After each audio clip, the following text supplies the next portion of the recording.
Screen दिख रही है तुम्हें? Yes sir. हाँ, तो ये जो है केमिस्ट्री, बेसिकली पहले मैं आपको बता दूं, अभी मैं इसमें थोड़ा सिलेबस वगैरह भी डिस्कस करना स्टार्ट करूंगा। ठीक है बेटा, जहाँ पे भी आवाज ना आए मुझे मैसेज करना है, या मतलब मुझे बताना, ठीक है ना, क्योंकि मैं थोड़ा फ्लो में रहूंगा तो हो सकता है बीच में आपकी बात मुझे समझ में ना आए। ठीक है। हाँ, तो ये जो आपका लेक्चर है बेटा केमिस्ट्री, पहले मैं आपको बता दूं, हालांकि मैं थोड़ा सा और इंट्रोड्यूस करूंगा यहाँ पे केमिस्ट्री के बारे में। 11th और 12th में आपके दो दो पार्ट में केमिस्ट्री है, यानी केमिस्ट्री का पार्ट, दो बुक्स आपकी 11th में है और दो बुक्स आपकी 12th में है, पार्ट 1 और पार्ट 2 के नाम से। वैसे जो केमिस्ट्री है आपकी पूरी केमिस्ट्री कॉम्पिटिशन के लिए, तो केमिस्ट्री आपकी 4 तरह की होती है। कौन कौन सी होती है केमिस्ट्री, बता सकता है कोई? क्रिश? सर ऑर्गेनिक और इनऑर्गेनिक। हाँ, ऑर्गेनिक हो गई, इनऑर्गेनिक हो गई, और फिजिकल। वेरी गुड, और 4 तरह की केमिस्ट्री केमिकल। होती है, 3 आप बता चुके हो। ठीक है, एक होती है ऑर्गेनिक, एक होती है इनऑर्गेनिक, एक होती है फिजिकल, और चौथी होती है एनालिटिकल। ठीक है, तो आपका जो है एनालिटिकल जो होती है उसमें काफी हद तक प्रैक्टिकल केमिस्ट्री का पार्ट होता है, लेकिन जो आपकी बाकी 3 केमिस्ट्री होती है उनके बारे में आपको पता ही है, उसके बारे में भी हम थोड़ा सा और डिटेल में यहाँ पे डिस्कस करेंगे। तो हमारा जो 11th क्लास की जो केमिस्ट्री है, उस केमिस्ट्री को हम स्टार्ट कर रहे हैं, इसमें दिया हुआ है। तो सबसे पहले हम इसका पार्ट 1 जो है, या ये जो आपका चैप्टर 1 है, बेसिकली इसका सिलेबस देख लेते हैं, हमारा सिलेबस क्या क्या है। ये जो सिलेबस है आपका, इस सिलेबस को मैंने 2 पार्ट में डिवाइड किया हुआ है। 2 पार्ट में इसलिए डिवाइड किया हुआ है क्योंकि पहला पार्ट जो है वो काफी हद तक थ्योरेटिकल डिस्कशन है, और जो दूसरा पार्ट है उसमें आपका काफी हद तक न्यूमेरिकल डिस्कशन है। जो पहला पार्ट है जिसमें general introduction, importance and scope of chemistry के बारे में हम पढ़ेंगे। इंट्रोडक्शन में तो हम केमिस्ट्री के थोड़ा सा में, उसके बाद मैटर का नेचर क्या क्या होता है, केमिकल कॉम्बिनेशन के कौन कौन से लॉज होते हैं, डाल्टन की एटॉमिक थ्योरी जो कि बहुत इंपॉर्टेंट होती है उसके बारे में थोड़ा सा डिस्कशन करेंगे, एलिमेंट्स के कॉन्सेप्ट के बारे में पढ़ेंगे, एटम्स और मॉलिक्यूल्स के बारे में पढ़ेंगे, और इसके अलावा हम जो है आपका क्या कहते हैं, एटॉमिक और मॉलिक्यूलर मासेस के बारे में पढ़ेंगे। ठीक है, जो पार्ट 2 है इसमें आता है मोल कॉन्सेप्ट। ये जो मोल कॉन्सेप्ट है बेटा, ये जेईई जो होता है आपका, जेईई एग्जाम हो गया, नीट एग्जाम हो गया, कोई भी आपका कॉम्पिटिटिव एग्जाम हो गया, उन सारे कॉम्पिटिटिव एग्जाम्स का की केमिस्ट्री में आने वाला न्यूमेरिकल जो है मैक्सिमम टाइम आप बहुत अच्छे से सॉल्व कर लोगे। उसके बाद परसेंटेज कंपोजिशन। हाँ क्रिश बोलो बेटा। 9th पढ़ा। 9th में पढ़ा। 9th में पढ़ा। हाँ 9th में आपने इसका बेसिक बिल्कुल पढ़ा होगा, लेकिन अब जो आप यहाँ पे पढ़ोगे, यहाँ पे थोड़ी सी इसकी एडवांस प्रॉब्लम्स होंगी, है ना, जिसको आप ऑर्गेनिक और इनऑर्गेनिक से कनेक्ट भी रखोगे। आप लोग अपना माइक जो है ऑन रख सकते हो अगर बहुत ज्यादा पीछे से आवाज ना आ रही हो, जिससे कि आप लोग मेरे साथ इंटरेक्शन कर सको, अपने लाइक क्वेरीजन के बारे में हम थोड़ा सा डिस्कशन करेंगे, मॉलिक्यूलर फॉर्मूला क्या होता है, इंपेरिकल फॉर्मूला क्या होता है, इन सब चीजों के बारे में, और केमिकल रिएक्शंस बैलेंसिंग करनी आपको आती है, लेकिन देखते हैं कितनी आती है, क्योंकि अभी जो हम केमिस्ट्री की जब हम रिएक्शंस देखेंगे तो तब आपको पता लगेगा कि वास्तव में आपको केमिकल रिएक्शंस को बैलेंस करना आता भी है कि नहीं आता। क्योंकि केमिकल रिएक्शन को बैलेंस करने का अब तक जो आपने तरीका सीखा है वो आपका हिट एंड ट्रायल मेथड होता है। आप क्या करते हो, आप एक साइड मल्टीप्लाई करते हो, फिर दूसरी साइड मल्टीप्लाई करते हो, यही तो करते हो ना अब तक, है ना। लेकिन अब जो आप केमिकल रिएक्शंस को बैलेंस करने का मेथड देखोगे वो ऑक्सीडेशन नंबर के बेसिस पे होगा। इसके अलावा आप उसमें वैलेंसी मेथड देखोगे कि किस तरीके। स्टोइकियोमेट्रिक कैलकुलेशन, स्टोइकियोमेट्रिक कैलकुलेशन का मतलब होता है जो वॉल्यूम बेस्ड कैलकुलेशन होती है, जहां पे वॉल्यूम, मास बाय वॉल्यूम, या फिर आपका मास बाय मास, इन सब चीजों का आप कोई बोल रहा है कुछ? नहीं सर। हाँ, तो मास मास बाय वॉल्यूम, इन सब चीजों का आप डिस्कशन करते हैं, उनकी कैलकुलेशन करते हैं। तो पार्ट 2 जो है वो आपका प्रॉपर कैलकुलेशन है, वहां पे आप न्यूमेरिकल्स के बारे में प्रॉपर डिस्कशन करेंगे। तो अभी जो सबसे पहले हम डिस्कशन आज का स्टार्ट करने वाले हैं वो आपका पार्ट 1 है। अच्छा, दूसरी बात मैं आपको एक इंपॉर्टेंट बात बता दूं, ये जो जूम पे जो हम क्लास चला रहे हैं, ये जूम पे जो क्लास होती है केवल 40 मिनट तक चलती है, फ्री वर्जन में 40 मिनट तक होता है। तो 40 मिनट के बाद आपका जो दूसरा फिजिक्स वाला जो मैंने आपको लिंक दे रखा है, आपसे डिस्कनेक्ट हो जाएगी। ठीक है, ठीक है सर। हाँ ना बोलते रहो। यश, ओ यश, खुश हो गया वो। यश चला गया क्या? नहीं पता सर, नहीं। चाय पी रहे हो बेटा, चाय पी रहे हो? करेगा। चलो ठीक है, आगे बढ़ते आगे बढ़ते हैं। देखो जरा, देखो बेटा, सबसे पहला जो डिस्कशन आता है वो ये जो प्रेजेंटेशन है, ये प्रेजेंटेशन मैं आप लोगों के साथ शेयर कर दूंगा, व्हाट्सएप पे ही शेयर कर दूंगा, साथ शेयर करूंगा। तो सबसे पहला इंपॉर्टेंट डिस्कशन जो आता है वो आता है आपका केमिस्ट्री का। तो अगर आपसे कोई पूछे केमिस्ट्री क्या है एक सिंपल सी लैंग्वेज में, तो आप क्या बताएंगे केमिस्ट्री? 1 मिनट के लिए बैक चलते हैं पहले। हाँ जी, क्या बताएंगे आप केमिस्ट्री? What is chemistry? यश,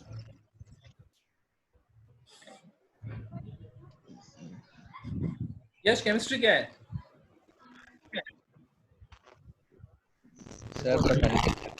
पता नहीं। Krish, what is chemistry? Sir chemistry नहीं पता, अभी मैंने फिजिक्स का फर्स्ट चैप्टर पढ़ा है। चलिए, कोई बात नहीं, आइए देखते हैं, यहाँ पे देखते हैं। देखिए इसकी डेफिनेशंस कई तरीके से दी जा सकती है। जो पहली डेफिनेशन हम देते हैं वो होती है study of matter and changes the matter goes through. Matter तो सबको पता होगा, मैटर क्या होता है Yes, sir. है ना? मैटर क्या होता है? Sir, anything, anything which occupies space and very good, anything which occupies the volume and which, mass is called. yes, anything which occupies volume and which has a certain mass is known as your matter। यानी matter की दो characteristic हैं, एक तो उसके अंदर मास होगा और एक उसके अंदर क्या होगा, उसकी वॉल्यूम होगी कुछ ना कुछ, ठीक है? तो जब मैटर होता है सॉलिड, लिक्विड और गैस, और ये तीनों स्टेट जो होती हैं वो आपस में इंटर कन्वर्ट की जा सकती हैं। यानी सॉलिड से आप लिक्विड में कन्वर्ट कर सकते हैं, लिक्विड को आप गैस में कन्वर्ट कर सकते हैं, इसी तरीके से आप गैस को लिक्विड और गैस को सॉलिड में भी कन्वर्ट कर सकते हैं। तो जब भी कभी आप मैटर की प्रॉपर्टी के बारे में या फिर मैटर जिन चेंजेस के थ्रू जाता है उन चेंजेस के बारे में स्टडी करते हैं तो वो आपकी केमिस्ट्री कहलाती है। ये तो बहुत सिंपल सी लैंग्वेज होगी, लेकिन अगर आप केमिस्ट्री को प्रॉपर्ली डिफाइन करना चाहते हो तो ये जो सेकंड नंबर वाली डेफिनेशन है, ये डेफिनेशन आपकी ज्यादा इंपॉर्टेंट होती है। स्टडी डीलिंग विद कंपोजिशन, इसमें 5 फैक्टर्स होते हैं। केमिस्ट्री क्या होती है? जहां पे आप स्टडी करते हैं कंपोजिशन की, स्ट्रक्चर एंड प्रॉपर्टीज की, and the changes through which the matter undergo. यानी मैटर के कंपोजिशन की स्टडी करेंगे, मैटर की प्रॉपर्टी की स्टडी करेंगे और साथ में जिस चेंजेस के थ्रू मैटर जाता है उसकी स्टडी करेंगे, और इसके अलावा जिस ड्राइव होते हैं। देखो मैं आपको एक सिंपल से एग्जांपल के थ्रू समझाता हूँ। आपको पता है जब भी कोई ऑब्जेक्ट आप ऊपर से छोड़ते हैं तो वो हमेशा नीचे जाता है, तो ये कौन से लॉ के द्वारा गवर्न होता है? लॉ ऑफ ग्रेविटेशन सबको पता है ना? लॉ ऑफ ग्रेविटेशन जो होता है वो इस मैकेनिज्म को गवर्न करता है। तो गवर्निंग लॉ का मतलब होता है जिसके थ्रू आप किसी भी मैकेनिज्म को एक्सप्लेन कर सकते हो, वो गवर्निंग लॉ कहलाता है। तो जब आप कोई भी केमिस्ट्री में कोई भी मैटर आपका सॉलिड जो है, जब आप उसको हीट देते हो तो वो लिक्विड में कन्वर्ट क्यों होता है? ऐसा क्या रीजन होता है कि वो लिक्विड में कन्वर्ट होता है? लॉज होते हैं, वो आपके गवर्निंग लॉज कहलाते हैं। तो इसके हिसाब से केमिस्ट्री किस चीज की स्टडी है? जब आप मैटर का कंपोजिशन पढ़ेंगे, उसकी स्ट्रक्चर और प्रॉपर्टीज के बारे में पढ़ेंगे, जो मैटर में जो चेंजेस होते हैं उनके बारे में पढ़ेंगे, और उन चेंजेस को एक्सप्लेन करने वाले जो लॉज होते हैं उनके बारे में पढ़ेंगे, ठीक है? तो वो आपकी केमिस्ट्री कहलाती है। और एक बहुत ही सिंपल लैंग्वेज में आप इसको ये भी बोल सकते हैं कि chemistry is basically the science of atoms and molecules. यानी जब आप एटम्स और मॉलिक्यूल्स के बारे में डिस्कशन करेंगे तब आप केमिस्ट्री को स्टडी करेंगे। तो एटम्स और मॉलिक्यूल्स में सबको डिफरेंस क्लियर है? What is atom and what is molecule? Yes, sir. है ना? तो एटम जो होता है वो सबसे छोटी एंटाइटी होती है, जिसको डाल्टन ने तो ये बोला था कि वो अनडिवाइजिबल है, लेकिन डाल्टन के बाद काफी सारे साइंटिस्ट आए तो उन्होंने उनको फिर एक्सप्लेन किया कि भाई वो अनडिवाइजिबल नहीं है, उसको डिवाइड कर सकते हैं आप इलेक्ट्रॉन, प्रोटॉन, न्यूट्रॉन में, और वो सब चीजें भी हम डिस्कस करने वाले हैं। Sir, और भी क्या बेटा? और हाँ, और भी होते हैं। division. बोसोन होता है, म्यूसोन होता है, बहुत सारे पार्टिकल्स होते हैं, न्यूट्रिनो होता है ना? पार्टिकल्स के बारे में बोल रहे हो ना? Yes, sir. हाँ, तो पार्टिकल्स बहुत सारे होते हैं, लेकिन जो फंडामेंटल पार्टिकल्स होते हैं वो फंडामेंटल पार्टिकल्स जनरली अभी जो हम पढ़ते हैं उनको वो होते हैं हमारे इलेक्ट्रॉन, प्रोटॉन और न्यूट्रॉन, ठीक है? तो आगे देखते हैं। अच्छा भैया, इससे पहले कि हम केमिस्ट्री में आगे बढ़े, सबसे पहले मैं आपसे 2 रिक्वेस्ट करूंगा, क्योंकि इस केमिस्ट्री को पढ़ने के लिए और आगे 12th क्लास केमिस्ट्री को पढ़ने के लिए आपको 2 सबसे इंपॉर्टेंट चीज पता होनी चाहिए। पहली बात, आपको 1 से लेके 30 तक के elements with atomic number series में याद होने चाहिए। 1 से लेके यानी हाइड्रोजन से लेके जिंक तक के आपके सारे एटॉमिक नंबर्स आपको सीरीज में याद होने चाहिए। और दूसरी बात, आपको पीरियोडिक टेबल याद होनी चाहिए। पीरियोडिक टेबल याद होने का मतलब क्या है? आपको ये पता होना चाहिए कि भैया 1 से लेके और लास्ट के यानी आपका जो 18th ग्रुप होता है, उस 18th ग्रुप तक कौन कौन से एलिमेंट कौन से ग्रुप में आते हैं, कौन से कॉलम में आते हैं, एस ब्लॉक कौन सा है, पी ब्लॉक कौन सा है, डी से लेके 30 तक के एलिमेंट्स को याद करना, क्योंकि इनकी हमें बहुत जरूरत पड़ने वाली है। हम न्यूमेरिकल्स में भी हमें बहुत जरूरत पड़ेगी, जब न्यूमेरिकल्स में हम एटॉमिक नंबर्स के थ्रू बहुत सारी प्रॉपर्टीज निकालेंगे। अभी आप देखेंगे कि एटॉमिक नंबर आपकी बहुत सारी प्रॉपर्टीज को शो करता है, ठीक है? तो अगर आपको एटॉमिक नंबर पता है तो आप काफी हद तक उसके ग्रुप के बारे में भी पता लगा सकते हैं, उसकी काफी प्रॉपर्टीज के बारे में आप पता लगा सकते हैं। यहाँ पे नीचे मैंने आपको 2 रिसोर्सेज दिए हुए हैं, अगर आप इन रिसोर्सेज को चेक करेंगे तो इनमें आपको डायनामिक पीरियोडिक टेबल मिलेगी। वो डायनामिक पीरियोडिक टेबल क्या होती है? उसमें आप जिस एलिमेंट पे भी क्लिक करेंगे उसकी पूरी जन्म कुंडली आपके सामने खुल के आ जाएगी कि भाई इसमें इसकी क्या प्रॉपर्टीज होती हैं, क्या इसका इलेक्ट्रॉनिक कॉन्फ़िगरेशन होता है। तो इन लिंक्स को क्लिक करके आप देख सकते हैं, आपको जो है बहुत अच्छी पीरियोडिक टेबल वहां पे मिलेगी जिसको आपको स्टडी करने में भी अच्छा लगे, ठीक है? तो भैया जो आपकी पीरियोडिक टेबल है उस क्या बेटा क्रिश दोबारा बोलो सर कैसे क्लिक करना है? मैं आपको ये पीपीटी अरे आप पे नहीं क्लिक होगा, अभी आप पे क्लिक नहीं होगा। जब मैं पीपीटी आपके साथ शेयर करूंगा तब आप क्लिक करोगे इसको, ठीक है ना? मैं आपको दिखा देता हूँ ये कैसे दिखेगी आपको। ये आपको इस तरीके की आपकी जो है अभी आपको स्क्रीन दिखेगी। एक सेकेंड,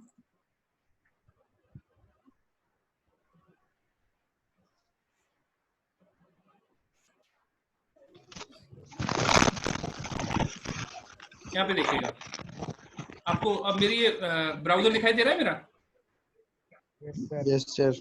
हाँ, तो इसमें देखिए ये जो ये डायनेमिक पीरियोडिक टेबल है। जब आप उस लिंक पे क्लिक करोगे तो जिस भी एलिमेंट पे आप जाओगे आपको यहाँ पे देखो क्लासिफिकेशन दे रखा है। अगर आप एल्कली मेटल्स देखना चाहते हो तो एल्कली मेटल हाईलाइट हो जाएंगे, एल्कलाइन अर्थ मेटल हाईलाइट हो जाएंगे। अगर आप ट्रांजिशन मेटल्स को देखना चाहते हो तो ट्रांजिशन मेटल हाईलाइट हो जाएंगे, ठीक है ना। इस तरीके से आप देख सकते हो। दूसरी बात, ये जो नॉब है, इस नॉब को जब आप आगे बढ़ाओगे तो जैसे जैसे टेम्परेचर बढ़ता है वैसे वैसे आपके एलिमेंट्स जो हैं वो दिखते रहेंगे। इसका मतलब ये है कि जैसे जैसे टेम्परेचर बढ़ा रहे हो, कौन लिक्विड कंडीशन में सबसे पहले आ रहा है। तो आप यहाँ पे देख सकते हो कि जब आप नॉर्मल टेम्परेचर, मतलब उस समय भी एक चीज लिक्विड है। कौन सा एलिमेंट है वो? हीलियम। हीलियम। आपको दिखाई दे रहा है ना ब्लू कलर में, यानी हीलियम जो है वो -273 डिग्री सेंटीग्रेड पे भी लिक्विड स्टेट में होता है, ठीक है। जब आप रूम टेम्परेचर पे थोड़ा सा बढ़ाते हो, मान लीजिए आप आ गए 38 डिग्री सेंटीग्रेड पे, आप आ गए 69 डिग्री सेंटीग्रेड पे, तो आप कौन कौन से लिक्विड देख पा रहे हो यहाँ पे? पोटेशियम है, रुबिडियम है, सीजियम है ना। जो ब्लू कलर में वो लिक्विड है। यहाँ से आप देख सकते हो, यहाँ पे आपको दिखाई दे रहा है ना, ये लिक्विड सॉलिड गैस। तो यहाँ से आपको बहुत सारी प्रॉपर्टी दिखने को मिलेंगी। आप जिस भी ग्रुप के बारे में स्टडी करना चाहते हो, इनके नाम क्या क्या होते हैं। जैसे मान लीजिए मैं एक नई विंडो खुलेगी और उस विंडो में मुझे लिथियम के बारे में पूरी इंफॉर्मेशन दिखाई देगी। तो ये पीरियोडिक टेबल बहुत अच्छी है। आप उस पर जब लिंक पे क्लिक करोगे, मैं आपके साथ पीपीटी शेयर करूंगा, तो आप वहाँ पे देख सकते हो कि जो है आपकी इसकी क्या क्या प्रॉपर्टीज है। खुल रहा है, एक सेकंड, ठीक है। और दूसरी जो पीरियोडिक टेबल है वो आपकी ये है, पबकेम के नाम से आती है। इसका लिंक भी मैंने आपको शेयर किया हुआ है। ये भी बहुत अच्छी है। इसमें भी आप जिस पे भी क्लिक करोगे उसकी पूरी डिटेल्स आपको यहाँ पे मिल जाएंगी, ठीक है।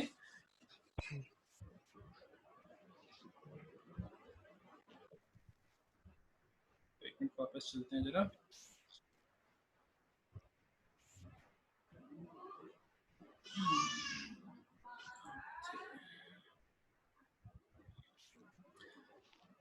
हाँ जी, तो यहाँ पे थे हम। तो आपको पता है कि भैया, दिखाई दे रही है आपको स्लाइड? हाँ, तो आपको पता है बेटा, आपकी जो पीरियोडिक टेबल है उसमें 118 एलिमेंट्स आपके हैं, ठीक है। और इन 118 एलिमेंट से ही आपका सब कुछ होता है। खैर, तो अब आते हैं हम केमिस्ट्री के क्लासिफिकेशन पे। केमिस्ट्री जो होती है बेटा, जैसे कि हमने अभी थोड़ी देर पहले भी डिस्कस किया था, आपकी 4 तरह की केमिस्ट्री होती है। एक आपकी फिजिकल केमिस्ट्री होती है, एक ऑर्गेनिक, इनऑर्गेनिक और एनालिटिकल। फिजिकल केमिस्ट्री क्या होती है? देखिए, आपकी जितनी भी केमिस्ट्री के अंदर केमिकल रिएक्शंस होती हैं, उन केमिकल रिएक्शंस का एक रेट होता है। रेट का मतलब क्या होता है? रेट का मतलब है कि किस स्पीड से वो केमिकल रिएक्शन हो रही है। फॉर एग्जांपल, आपने देखा होगा जब आप दूध में दही डालते हैं, तो जब दही जमती है तो उसमें कम से कम 3 से 4 घंटे का टाइम लगता है कि नहीं लगता? लगता है ना, है ना। तो अगर मान लीजिए मैं आपसे ये कहूं कि भैया आप उस रिएक्शन का, उस केमिकल रिएक्शन का रेट बढ़ा दो, तो आप उसका रेट कैसे बढ़ाओगे? कैटलिस्ट ऐड करें। नहीं, या तो कैटलिस्ट ऐड करो या फिर फिजिकल कंडीशंस को थोड़ा सा मैनिपुलेट करो। आपने देखा होगा जब सर्दियों में घर पे दही जमती है तो उसको कपड़े में लपेट के और अच्छे से दबा के रखा जाता है, देखा है कभी? यानी अगर आप थोड़ी सी गर्म कंडीशन प्रोवाइड करा दोगे तो आपकी रिएक्शन का रेट बढ़ जाएगा, है ना। और रिएक्शन का रेट बढ़ जाएगा तो इसका मतलब क्या है? रिएक्शन का रेट बढ़ने का मतलब ये है कि आपकी जो रिएक्शन है वो तेजी से होगी। तो जब कभी भी आप उसमें होने वाले क्वांटिटेटिव जो सिनेरियोज होते हैं उनकी स्टडी करते हो, उनमें जो मैथमेटिक्स इन्वॉल्व होती है उसकी स्टडी करते हो, या फिर लॉज और प्रिंसिपल्स की स्टडी करते हो, तो वो आपकी फिजिकल केमिस्ट्री कहलाती है। बेसिकली फिजिकल केमिस्ट्री जो है वो है फिजिक्स ऑफ केमिस्ट्री। तो जब आप केमिस्ट्री में फिजिक्स के बारे में स्टडी करते हो तो वही आपकी फिजिकल केमिस्ट्री कहलाती है। इंपॉर्टेंट बात यहाँ पे ये न्यूमेरिकल्स होते हैं। फिजिकल केमिस्ट्री में थ्योरी बहुत कम होती है। थ्योरी अगर होगी तो वो केवल लॉज वगैरह होंगे, जैसे थ्योरम्स होती है मैथमेटिक्स में। अदरवाइज मैक्सिमम इसके अंदर न्यूमेरिकल्स होते हैं, ठीक है। तो जहां पे भी आप न्यूमेरिकल पोर्शन देखेंगे वो आपका फिजिकल केमिस्ट्री का पार्ट होगा, ठीक है बच्चों? हाँ ना, बोलते रहो भाई। हाँ हाँ, ठीक है। Yes yes sir. हाँ, समझ में आ रहा है ना? सुन पा रहे हो ना मुझे अच्छी तरीके से? यस सर, सुन रहा हूँ। ठीक है। अच्छा, अब बात आती है ऑर्गेनिक केमिस्ट्री की। ये मुझे आपको बताने की जरूरत नहीं है, आपने कार्बन इट्स कंपाउंड आपने 10th क्लास में भी पढ़ा था। तो कार्बन के जो भी कंपाउंड्स होते हैं वही आपके ऑर्गेनिक केमिस्ट्री में आते हैं। लेकिन यहाँ पे एक चीज आपको ध्यान रखनी है, कार्बन कुछ कंपाउंड्स में अवेलेबल हो सकता है लेकिन जरूरी नहीं है कि वो ऑर्गेनिक कंपाउंड हो। फॉर एग्जांपल, आपके कार्बोनेट, बाइकार्बोनेट और कार्बाइड, ये जो कार्बोनेट, बाइकार्बोनेट और कार्बाइड होते हैं ये आपके इनऑर्गेनिक कंपाउंड्स में आते हैं, ठीक है ना। इनको छोड़ के जो भी आपके कार्बन के कंपाउंड्स होते हैं वो आपके ऑर्गेनिक केमिस्ट्री की स्टडी में आते हैं। तीसरी आपका होता है इनऑर्गेनिक केमिस्ट्री। केमिस्ट्री में से अगर आप सारे 100 कंपाउंड्स को निकाल दोगे, ठीक है ना, दोनों के कॉम्बिनेशन से बनने वाले कंपाउंड्स को अगर आप निकाल दोगे तो आपका बनेगा फाइनली इनऑर्गेनिक कंपाउंड, और वो इनऑर्गेनिक कंपाउंड की स्टडी आपकी इनऑर्गेनिक केमिस्ट्री कहलाती है, ठीक है। इसमें आप inorganic reactions, inorganic chemistry, inorganic mechanism, ये सब कुछ पढ़ते हैं। अब चौथी जो आती है वो आती है आपकी एनालिटिकल केमिस्ट्री। एनालिटिकल केमिस्ट्री जैसे कि नाम से आपको दिख रहा है, एनालिसिस से ये वर्ड बना है एनालिटिकल। एनालिसिस का मतलब क्या है? मान लीजिए मैं आपको एक बीकर में एक लिक्विड दे दूं और मैं आपसे ये बोलूं कि बेटा कुछ भी टेस्ट करो, एक्सपेरिमेंट करो, कुछ भी करो और मुझे ये बताओ कि इसके अंदर कौन कौन से कंपाउंड्स या कौन कौन से एलिमेंट्स अवेलेबल हैं। तो आप क्या करोगे? आप उसे आपने मुझे बता दिया कि भैया सर इसमें जो है एक तो सोडियम है, एक हाइड्रोजन है और एक ऑक्सीजन है, यानी ये NaOH सॉल्यूशन आपने मुझे दिया था, इसके अंदर एक सोडियम है, ऑक्सीजन और हाइड्रोजन है। आपने क्वालिटेटिव तो मुझे बता दिया कि भाई सोडियम भी है, हाइड्रोजन भी, ऑक्सीजन भी। अब मैंने आपसे पूछा कि अब मुझे ये कैलकुलेट करके बताओ कि इसमें कितना परसेंट सोडियम है, कितना परसेंट ऑक्सीजन है और कितना परसेंट हाइड्रोजन है। तो अब आपको क्वांटिटेटिवली वो चीज कैलकुलेट करके बतानी पड़ेगी। तो बेसिकली एनालिटिकल केमिस्ट्री का मतलब ये होता है जहां पे आप दो तरह की स्टडी करते हो, एक तो क्वालिटेटिव स्टडी और एक क्वांटिटेटिव स्टडी। क्वालिटेटिव में आप ये पता लगाते हो कि उसके अंदर क्या क्या है, और क्वांटिटेटिव में आप ये पता लगाते हो। फोरेंसिक साइंस के बारे में सुना है कभी? Yes sir. नहीं फोरेंसिक सुना सर। फोरेंसिक साइंस का मतलब होता है बेटा जहां पे आप क्रिमिनल्स, जो क्रिमिनल्स होते हैं ना, जो क्रिमिनल्स जो क्राइम करते हैं, उस क्राइम की जब स्टडी करी जाती है। फ्लैश में करता तो अगर है, मान फोरेंसिक साइंटिस्ट होता है किसमें किसमें सर, फ्लैश में बैरियर है फोरेंसिक हाँ साइंटिस्ट। हाँ हाँ, फ्रेश में जो बैरी एलन है वो फोरेंसिक साइंस एक्सपर्ट ही है। तो बेसिकली मान लीजिए किसी ने किसी का मर्डर कर दिया, मर्डर करने के बाद जो है वहां पे हमारे हर जो आदमी होता है, हर आदमी के हाथ से कुछ हार्मोन्स, कुछ टॉक्सिन्स इस तरह से रिलीज होते हैं कि प्रिंट आएंगे, फिंगरप्रिंट जो आते हैं, फिंगरप्रिंट का एनालिसिस करना। उसके अलावा आपने अगर चाय पी है, उस चाय में जहर है या जिसकी वजह से भी उसकी मृत्यु हुई है, उस जहर के कंटेंट को एनालिटिकली एनालाइज करना कि इसके अंदर कितना जहर है, कितनी क्वांटिटी में है, क्या उसकी मतलब उसका कंटेंट क्या है। तो उस तरीके से ये सब कुछ करना सब एनालिटिकल केमिस्ट्री का पार्ट आता है, ठीक है। तो एनालिटिकल केमिस्ट्री आपके यहाँ पे बहुत कम लेवल पे अवेलेबल है, मतलब 11th-12th में ही है। इसमें क्वांटिटेटिव पार्ट आप करेंगे, लेकिन क्वालिटेटिव पार्ट जो होगा वो बहुत कम मात्रा में आपके सिलेबस में अवेलेबल है, वो आपके प्रैक्टिकल्स में ही होता है, जिसमें कि आप टाइट्रेशन करेंगे कि MnO4 का टाइट्रेशन। जैसे ही आप स्कूल खुलेंगे आपकी, तो आपको लैब में सबसे पहला जो एक्सपेरिमेंट कराया जाएगा वो टाइट्रेशन का कराया जाएगा। टाइट्रेशन जो होता है वो KMnO4 का सॉल्यूशन होता है, उसमें जो ये डिफाइन करना होता है कि भाई इसमें कितना KMnO4 मिलाया जाए मिनिमम, इसका कलर चेंज हो जाए। खैर वो सब बात की चीजें। तो ये चार आपकी केमिस्ट्री के पार्ट होते हैं, इस तरह से आप इनको क्लासिफाई कर सकते हैं।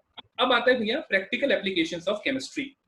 देखो बच्चों, सिंपल सी बात ये है कि केमिस्ट्री का एप्लीकेशन इतना ज्यादा के बारे में एक्सप्लेनेशन देना बड़ा मुश्किल है, लेकिन फिर भी यहाँ पे मैंने कुछ चीजों को बताने की कोशिश की है। आप अपने रूम में अगर चारों तरफ देखोगे, आपको हर जगह केमिस्ट्री दिखाई देगी। फॉर एग्जाम्पल, आपकी जो वॉल है उस पर जो पेंट हुआ है, वो पेंट भी एक केमिकल है।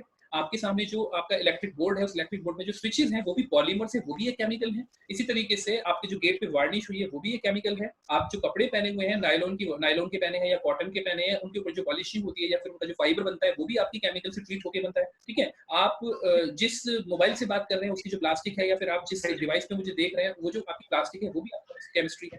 तो केमिस्ट्री तो हर चीज में होती है। आपकी ड्रग्स में केमिस्ट्री है, आपके सोप, डिटर्जेंट, ऑयल, परफ्यूम जो भी आप यूज करते हैं। तो ये जो स्लाइड है कि भाई यहाँ पे इतना दिया हुआ तो केवल इसी में केमिस्ट्री होती है, केमिस्ट्री इज एवरीवेयर। रबर की, कागज की, जिस चीज की भी आप बात करेंगे, whatever you talk about, chemistry is always there. Hello, हाँ जी, कोई कुछ बोलना चाह रहा है? नहीं हाँ जी। तो यहाँ तक कि आपका जो माइंड है उसके अंदर भी केमिस्ट्री इन्वॉल्व होती है। जो इमोशंस आपके होते हैं, आपको पता है ना, न्यूरोटॉक्सिन्स होते हैं या फिर आपके जो न्यूरॉन्स होते हैं, they are chemically active, right. आपकी बॉडी के अंदर केमिस्ट्री होती है। तो केमिस्ट्री लाइक इज एवरीवेयर। तो यहाँ पे आपको केमिस्ट्री का कुछ एप्लीकेशन दिया हुआ है, आप इसको पढ़ सकते हैं। TNT, ट्राइनाइट्रोटोलुईन के बारे में आपने सुना होगा। ये जो 5th पॉइंट है, ये बेसिकली आपके सारे एक्सप्लोसिव टाइप की गैस होती है। डायनामाइट, नाइट्रोग्लिसरीन, नर्व गैस, इन सब चीजों के बारे में आपने स्टडी की हुई है। उसके अलावा ये आपकी कैंसर की जो दवाइयां हैं, एड्स की दवाइयां जो हैं, या फिर आप जो आजकल कोरोना वायरस जो है, that is also a production of chemistry only, right. तो ये जो कोरोना वायरस को काउंटर करने के लिए जो दवाइयों की खोज हो रही है, वहाँ पे भी केमिस्ट्री में बहुत अच्छी रिसर्च चल रही है। बिल्डिंग मटेरियल हो गए आपके, अगर आप AC में बैठे हैं तो आपको पता है उसके अंदर रेफ्रिजरेशन में या फिर एयर कंडीशन में आपके CFC पड़ते हैं। CFC जानते क्या होते हैं? What is CFC? Sir chlorofluorocarbon. हाँ जी, क्लोरोफ्लोरोकार्बन्स। और ये क्लोरोफ्लोरोकार्बन्स जो हैं, ये आपके सबसे ज्यादा रिस्पॉन्सिबल हैं आपकी ओजोन लेयर डिप्लीशन के लिए। आपको इसके बारे में भी पता होगा। और इसीलिए एयर कंडीशंस में क्लोरोफ्लोरोकार्बन का यूज जो है वो काफी हद तक बंद कर दिया गया है। अब इसकी जगह R18 करके केमिकल होता है, वो यूज किया जाता है, ठीक है। I am sorry. अब भैया सबसे जो पहला डिस्कशन आता है वो आता है आपका मैटर का। हालांकि इस क्लासिफिकेशन को आप पहले भी जो है, एक सेकंड रुकिएगा। हाँ, तो आपने जो है पहले भी इस मैटर के क्लासिफिकेशन को पढ़ा होगा, लेकिन यहाँ पे हम इसको थोड़ा सा डिटेल में डिस्कशन करने वाले हैं, क्योंकि यहाँ पे हमें डिफरेंशिएशन करना बहुत जरूरी है। डिफरेंशिएशन करने का मतलब क्या है कि हमें ये तो पता है कि प्योर सब्सटेंस क्या है, मिक्सचर क्या है, लेकिन जब हम प्योर सब्सटेंस की क्लासिफिकेशन के बारे में डिस्कशन करेंगे तो वहां पे हम कंपाउंड में और मिक्सचर में, इन दोनों में डिफरेंशिएट करने में थोड़ा सा प्रॉब्लमेटिक हो जाते हैं। तो हम इसी चीज को, मैटर को थोड़ा सा यहाँ पे डिटेल में डिस्कस करेंगे, क्योंकि अगर हमें मैटर के बारे में अच्छे से पता है, देन हम स्टोइकोमेट्रिक कैलकुलेशंस को बहुत अच्छे से परफॉर्म कर पाएंगे। तो भैया आपको पता है मैटर क्या होता है। होता है, anything which occupies mass and space is called your matter, ठीक है। और मैटर को हम दो तरीके से क्लासिफाई कर सकते हैं, एक क्लासिफिकेशन फिजिकल क्लासिफिकेशन होता है और एक क्लासिफिकेशन केमिकल क्लासिफिकेशन होता है। क्या आप मुझे बता सकते हैं कि फिजिकल क्लासिफिकेशन और केमिकल क्लासिफिकेशन में फिर डिफरेंस क्या है? फिजिकल जो दिख जाती हाँ है, जो बिल्कुल, केमिकल है, जो बिल्कुल। फिजिकल क्लासिफिकेशन का मतलब ये है जिसको आप देख के समझ सकते हो, आप अपनी आंखों से देख के या फिर आप जो है टच करके ये बता सकते हो कि हाँ ये चीज सॉलिड है या लिक्विड है या गैस है, जिसको आप सेंसेस के थ्रू पहचान सकते हो, स्मेल करके, देख के, टच करके, फील करके आप अगर उसको बता सकते हो तो वो आपका फिजिकल क्लासिफिकेशन में आता है। लेकिन केमिकल क्लासिफिकेशन का मतलब ये है कि आपको दिखने में दो चीजें पानी जैसी लग सकती हैं, लेकिन वो जरूरी नहीं है वो दोनों पानी हो या वो दोनों वाटर हो, एक अल्कोहल हो सकता है। तो उनको कैसे पता लगाओगे? उनको केवल आप केमिकल रिएक्शंस के थ्रू या केमिकल टेस्ट के थ्रू ही पता लगा सकते हो कि उनमें कौन सा केमिकल है, ठीक है। तो फिजिकल क्लासिफिकेशन मतलब जब आप सेंसेस के थ्रू देख के समझ के ये बता सको कि भाई इनके बीच में क्या डिफरेंस है, तो वो आपका फिजिकली क्लासिफिकेशन ऑफ मैटर कहलाता है। और केमिकल क्लासिफिकेशन का मतलब है जब आप केमिकल एक्सपेरिमेंट करके ही बता सकते हो, आप उसको देख के नहीं बता सकते, उनमें डिफरेंस नहीं दिखा सकते। तो फिजिकल क्लासिफिकेशन के हिसाब से देखा जाए तो आपके सॉलिड लिक्विड गैस बचपन से पढ़ते हुए आप आए हैं, कन्वेंशनली सॉलिड लिक्विड गैस होते हैं, लेकिन दो स्टेट और होती हैं आपकी, और दोनों स्टेट कौन कौन सी होती है? एक होती है प्लाज्मा स्टेट और एक होती है आपकी बोस आइंस्टाइन कंडेंसेट, यानी जिसको हम बीईसी भी बोलते हैं। हालांकि हमें इस स्टेट से कुछ लेना देना नहीं है, लेकिन फिर भी मैं 1 मिनट के लिए इसमें एक्सप्लेन करने की प्लाज्मा तो कोशिश अच्छी करूंगा अभी होती है। नेक्स्ट स्लाइड में। अच्छा, केमिकल क्लासिफिकेशन तो का प्लाज्मा क्या तो बेटा? बहुत जगह यूज होती है, हाँ, मैंने देखा प्लाज्मा है। प्लाज्मा तो बहुत जगह यूज होती है, क्योंकि प्लाज्मा के बारे में भी मैं आपको बताऊंगा क्यों अब वो यूज होने लगी है। आपने अगर एनएफसी के बारे में सुना हो, नियर फील्ड कम्युनिकेशन, सुना है एनएफसी? सर नहीं सुना सर, बल्ब में अच्छा, यूज होती है, बल्ब और इन सब। हाँ बल्ब में यूज होती है, लेकिन चलो अभी डिस्कस करते हैं इसको, मैं बताता हूँ आपको। अच्छा, फिर आता है केमिकल क्लासिफिकेशन। ये जो केमिकल क्लासिफिकेशन है ये दो तरह का होता है। इस मैटर जो है केमिकल क्लासिफिकेशन के बेसिस पे अगर बताएं तो हम दो तरह से क्लासिफाई कर सकते हैं। एक होता है आपका प्योर सब्सटेंस और एक होता है आपका मिक्सचर। और प्योर सब्सटेंस को भी हम फर्दर क्लासिफाई कर सकते हैं एलिमेंट्स में और कंपाउंड में, और मिक्सचर को हम फर्दर क्लासिफाई कर सकते हैं होमोजीनियस में और हेटेरोजीनियस में। अब हम इन एक एक पॉइंट को बिल्कुल डिटेल में थोड़ा सा स्टडी करने की कोशिश करते हैं, ये जितने भी हमने यहाँ पे क्लासिफिकेशन किए हुए हैं। तो सबसे पहले हम देखते हैं फिजिकल क्लासिफिकेशन में सॉलिड, लिक्विड और गैस। भैया देखो, सॉलिड लिक्विड गैस में मुझे डिफरेंस बताने की आपको कोई जरूरत नहीं है। सॉलिड लिक्विड गैस में एक सिंपल सा डिफरेंस होता है। सॉलिड के अंदर आपका रिजिडिटी भी होती है, शेप भी वैसी रहेगी जब तक कि वो बॉडी डिफॉर्मेबल ना हो। अब देखिए यहाँ पे एक कंफ्यूजन क्रिएट हो सकता है। मैंने आपसे कहा कि रिजिड होनी चाहिए बॉडी। रिजिडिटी का मतलब क्या है? What do you mean by rigid body? Sir उसके मॉलिक्यूलर अट्रैक्शन बहुत फोर्स वो टाइट होना चाहिए। ओके, यश, आप कुछ एक्सप्लेन करो रिजिडिटी के बारे में। सर उसके पार्टिकल हाईली पैक्ड होते हैं। हाँ चलो, मैं आपकी लैंग्वेज में, अगर नॉर्मल लैंग्वेज में देखा जाए तो कोई सर प्रॉब्लम नहीं है, फोर्स ऑफ आपकी डेफिनेशन ठीक ठाक ही है, लेकिन मैं आपको बता देता हूँ क्या होता है बेटा। Sir force of attraction. Force of attraction बहुत ज्यादा स्ट्रांग होता है, यही बोलना चाह रहे हैं ना? हेलो? सर आवाज कट रही है थोड़ी। अच्छा, एक सेकंड रुको, मैं देख लेता हूँ कनेक्टिविटी का क्या इशू है। यश, अब आवाज आ रही है मेरी? यश, यश माइक तो म्यूट करो। क्रिश, आपको आ रही है मेरी आवाज? सर आ रही है। हाँ, तो यश सुन पा रहे हो मुझे? नहीं सुन पा रहे हो बेटा? बताओ एक बार। तो उसने माइक बंद कर रखा है। हाँ वही मैं कह रहा हूँ ना, बंद क्यों कर रखा है? वो तो छोड़ के भाग गया। चलो खैर कोई नहीं, मैं बताता हूँ मैं। क्रिश देखो, ये जो सॉलिड है, ये सॉलिड में रिजिड का मतलब ये होता है कि जब आपका जो कोई भी बॉडी है, अगर उस बॉडी के दो मॉलिक्यूल्स के बीच में कोई रिलेटिव डिस्प्लेसमेंट ना, जो भी मॉलिक्यूल्स हैं उनके बीच में या जो दो एटम्स हैं उनके बीच में कोई भी रिलेटिव डिस्प्लेसमेंट नहीं होना चाहिए। रिलेटिव डिस्प्लेसमेंट का मतलब क्या है? कि मतलब एक मॉलिक्यूल के या एक एटम के रिस्पेक्ट में दूसरा एटम मूव ना करे। समझ पाते हो रिलेटिव का मतलब? समझते हो ना आप? पता है सर, मोशन की डेफिनेशन भी होती है ना मैं बताता ये, हूँ, मैं बताता हूँ। वेलोसिटी। हाँ, रिलेटिव का मतलब ये होता है कि अगर मैं एक पॉइंट को फिक्स मान लूं तो दूसरा पॉइंट उसके रिस्पेक्ट में बिल्कुल भी मूव ना करे, ऐसे समझ लो। यस, मुझे सुन पा रहे हो? Yes sir. हाँ देखो, मैं रिलेटिव का मतलब बताता हूँ। देखो, मान लो तुम मतलब क्रिश और यश दोनों एक बस के ऊपर खड़े हुए हैं, ठीक है। बस अभी स्टेशनरी है, ठीक है। अब क्या हुआ, बस ने मूव करना स्टार्ट किया और मैं जो है मैं बस के नीचे खड़ा हूँ, मतलब जमीन पे खड़ा हूँ, और यश और क्रिश जो है वो दोनों बस के ऊपर खड़े हुए हैं, एक बिल्कुल फिक्स डिस्टेंस पे, दोनों के बीच में 1 मीटर का डिस्टेंस है। अब क्या हुआ, बस ने चलना स्टार्ट किया। जब बस ने चलना स्टार्ट किया तो आप, है ना, यस सर। लेकिन क्या यश और क्रिश के बीच की डिस्टेंस बढ़ेगी? नहीं बढ़ेगी, क्योंकि वो अपनी जगह पे बिल्कुल फिक्स खड़े नो हैं, सर। बस के ऊपर खड़े हैं, वो बिल्कुल फिक्स खड़े हैं। तो यहाँ पे कहने का मतलब ये है कि मेरे रिलेटिव में तुम दोनों का डिस्प्लेसमेंट चेंज हो रहा है, लेकिन एक दूसरे के रिस्पेक्ट में तुम दोनों का कोई डिस्प्लेसमेंट चेंज नहीं हो रहा है, या तुम दोनों की पोजीशन चेंज नहीं हो रही है। तो मान लेते हैं कि तो मान लेते हैं एक मेटल के, यानी एक एलिमेंट के या फिर किसी एक सब्सटेंस के दो मॉलिक्यूल्स हैं, एक यश और एक कृष। अगर इन दोनों मॉलिक्यूल में, तो ये कहलाती है रिजिड बॉडी। ठीक है, रिजिड बॉडी के ऊपर जब आप कोई भी फोर्स ओके लगाओगे सर। तो उसके अंदर कोई डिफॉर्मेशन नहीं होगा। ठीक है, लेकिन प्रॉब्लम यहाँ पे जो चेंज आता है, वो चेंज जो यहाँ पे आता है वो केवल इस बात की वजह से आता है कि आपका जो सॉलिड है, वो सॉलिड आपका डिफॉर्मेबल भी हो सकता है। फॉर एग्जांपल, अगर आपने एक रबड़ ली, जब आप रबड़ के ऊपर फोर्स लगाते हो तो रबड़ कंप्रेस हो जाती है ना, यस सर।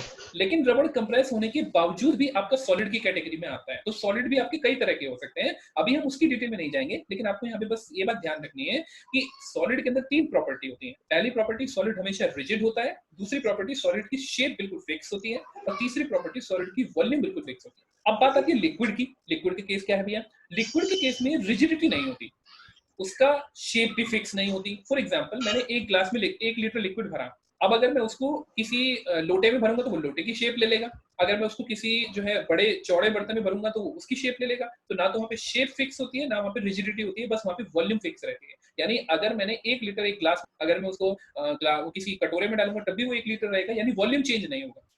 ठीक है, लेकिन गैस के केस में और भी बड़ी गड़बड़ होती है। गैस के केस में ना तो रिजिडिटी होती है, ना ही शेप फिक्स होती है, ना ही वॉल्यूम फिक्स होती है। वॉल्यूम फिक्स क्यों नहीं होती? अगर आपने परफ्यूम की बोतल को एकदम झटके से खोल दिया तो परफ्यूम के अंदर जितनी भी गैस थी उसका वॉल्यूम, अगर मान लेते हैं आपने परफ्यूम की बोतल को एक कमरे के बंद कमरे के अंदर खोला, तो वो परफ्यूम के अंदर था जो गैस की फॉर्म में था, वो पूरा का पूरा कमरे का वॉल्यूम ले लेगा। समझ रहे हो आप? तो यानी वॉल्यूम जो होता है गैस का चेंज हो सकता है। तो सॉलिड, लिक्विड और गैस में यही डिफरेंस होता है, और इसी के बेसिस पे आप अपनी बेसिक डेफिनेशन भी दे सकते हो कि सॉलिड के मॉलिक्यूल्स के बीच में फोर्स बहुत ज्यादा होता है, एटम्स के बीच में फोर्स बहुत ज्यादा होता है, इसलिए बिल्कुल पास पास होते हैं। लिक्विड के केस में ऐसा नहीं होता, लिक्विड के केस में उनका फोर्स थोड़ा सा कम हो जाता है, इसलिए वो दूर दूर हो जाते हैं। और गैस के केस में आपका फोर्स बिल्कुल मिनिमम हो जाता है, इसीलिए जो आपकी गैस के पार्टिकल्स होते हैं वो एक दूसरे से बहुत ज्यादा दूर होते हैं। ठीक है, ऑलराइट। Okay sir. हाँ, अब बात आती है भैया ये प्लाज्मा की और बोसोन आइंस्टाइन कंडेंसेट की। देखिए, प्लाज्मा और बीईसी ये दोनों एक बिल्कुल अलग अलग एंड पे होते हैं। देखो, सॉलिड को अगर आपने गर्म किया तो क्या बनेगा? लिक्विड बनेगा। जब आपने लिक्विड को गर्म किया तो गैस बनेगी। लेकिन जब आप गैस को भी बहुत ज्यादा गर्म करोगे, जब तक वो गैस है तब तक उसके मॉलिक्यूल्स जो है वो न्यूट्रल है, उनके ऊपर कोई चार्ज नहीं है। लेकिन जब आपने उसको इतना ज्यादा गर्म कर दिया कि उसका मॉलिक्यूल भी चार्ज पार्टिकल में टूट गया, इलेक्ट्रॉन अलग हो गया, प्रोटॉन अलग हो गया, तो वहां पे आपकी वो स्टेट बन जाएगी प्लाज्मा स्टेट। यानी प्लाज्मा स्टेट के अंदर जो भी आपके जो पार्टिकल्स होते हैं वो पार्टिकल्स हमेशा चार्ज पार्टिकल होते हैं। इसीलिए प्लाज्मा स्टेट जो होती है वो कंडक्टिव स्टेट होती है। अगर एक कमरे में, सॉरी, एक ट्यूब में आपने जो है प्लाज्मा स्टेट प्रोड्यूस कर दी, तो उस ट्यूब के एक एंड पे अगर आप बिजली का करंट लगाओगे तो दूसरे एंड पे आपको वो करंट महसूस पार्टिकल है, और चार्ज पार्टिकल हमेशा वो चार्ज को कैरी करने का काम करते हैं। समझ रहे हैं आप? तो कहने का मतलब ये है कि आप इलेक्ट्रिसिटी को विदाउट एनी मीडियम भी कंडक्ट करा सकते हैं अगर आपके पास प्लाज्मा स्टेट है तो। ठीक है, और अब आती है बीईसी, बोसोन आइंस्टाइन कंडेंसेट। क्या होता है? बीईसी स्टेट वो स्टेट होती है जब आप अपने मटेरियल को सुपर कूल्ड कर देते हो। सुपर कूल्ड का मतलब, सॉलिड जो होता है वो रूम टेम्परेचर पे है, अगर आपने रूम टेम्परेचर से भी और ज्यादा, बहुत ज्यादा, -273, आपको पता है मिनिमम पॉसिबल टेम्परेचर कितना है? माइनस -273 इसको। हाँ, क्योंकि -273 से नीचे टेम्परेचर पॉसिबल नहीं है। तो अगर आप अपने अपने जो सॉलिड है उस सॉलिड को -273 डिग्री सेंटीग्रेड पे ले जाते हो, तो वहां पे जो स्टेट आपकी बनती है वो आपकी कहलाती है बोसोन आइंस्टाइन कंडेंसेट। और बोसोन आइंस्टाइन कंडेंसेट के बारे में एक बात है, वो ये है कि जब कोई सॉलिड इस स्टेट में पहुंचता है तो उसके सारे के सारे मॉलिक्यूल्स या सारे के सारे एटम्स फ्यूज होकर एक सिंगल सुपर एटम बना लेते हैं। तो बीईसी के टाइम पे, यानी जिस समय आपका बीईसी एग्जिस्ट करता है, उस समय आपके बहुत सारे एटम्स या मॉलिक्यूल्स नहीं होते, उनकी एनर्जी इतनी ज्यादा जाम हो जाती है कि वो बिल्कुल सब एक साथ जुड़ जाते हैं, सब एकदम, उनकी एनर्जी इतनी खत्म हो जाती है कि सब एकदम रेस्ट पे आ जाते हैं, और रेस्ट पे आ जाते हैं तो एक सिंगल मॉलिक्यूल या सिंगल एटम की तरह बिहेव करते हैं। ठीक है, तो बीईसी वो स्टेट होती है जिसके अंदर, बीईसी को हम बेसिकली लोएस्ट एनर्जी स्टेट बोलते हैं, और प्लाज्मा को हम हाईएस्ट एनर्जी स्टेट बोलते हैं। ठीक है,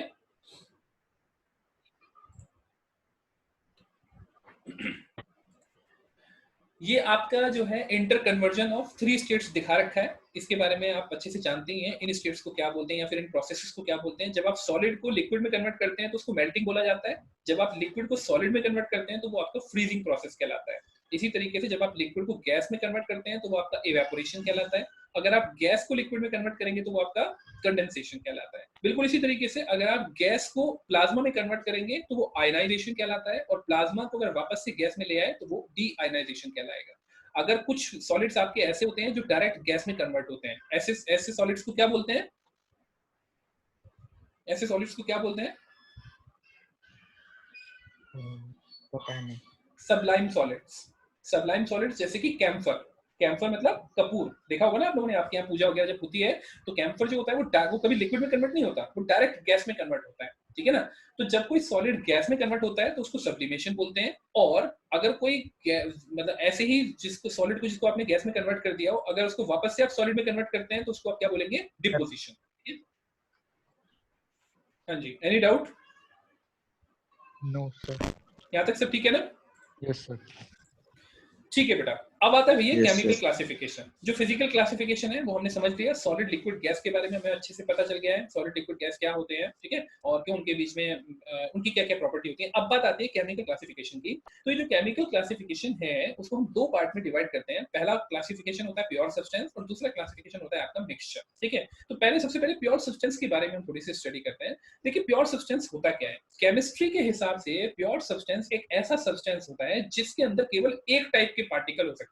अब देखिए ध्यान से सुनिएगा, मैंने पार्टिकल बोला है तो वो पार्टिकल आपका मॉलिक्यूल भी हो सकता है, वो पार्टिकल आपका आयन भी हो सकता है, और वो पार्टिकल आपका एटम भी हो सकता है। अगर मैंने एक बीकर में एक ही टाइप के एटम्स ले लिए वो भी प्योर सब्सटेंस है। अगर मैंने एक बीकर में एक ही टाइप के मॉलिक्यूल्स ले लिए वो भी प्योर सब्सटेंस है। और अगर मैंने एक बीकर में एक ही टाइप के आयंस ले लिए वो भी मेरा प्योर सब्सटेंस है। तो यहाँ पे यह बात बिल्कुल कंफ्यूजन नहीं होना चाहिए। एक ही टाइप होना और एक ही एलिमेंट होना, इन दोनों में डिफरेंस है। अब देखो मैं आपको एग्जांपल देता हूँ। फॉर एग्जांपल मैंने एक बीकर में हाइड्रोजन भरी, तो हाइड्रोजन जो है वो केवल एक एटम है, मतलब सॉरी हाइड्रोजन जो है एक मॉलिक्यूल है, तो उस पूरे के पूरे बीकर में एक ही टाइप का मॉलिक्यूल रहेगा, तो वो प्योर सब्सटेंस है, यस सर। ठीक है। इसी तरीके से मैंने क्या किया, मैंने एक बीकर में वाटर भरा, तो वाटर में एक ही टाइप का मॉलिक्यूल है H2O, तो वो भी प्योर सब्सटेंस है।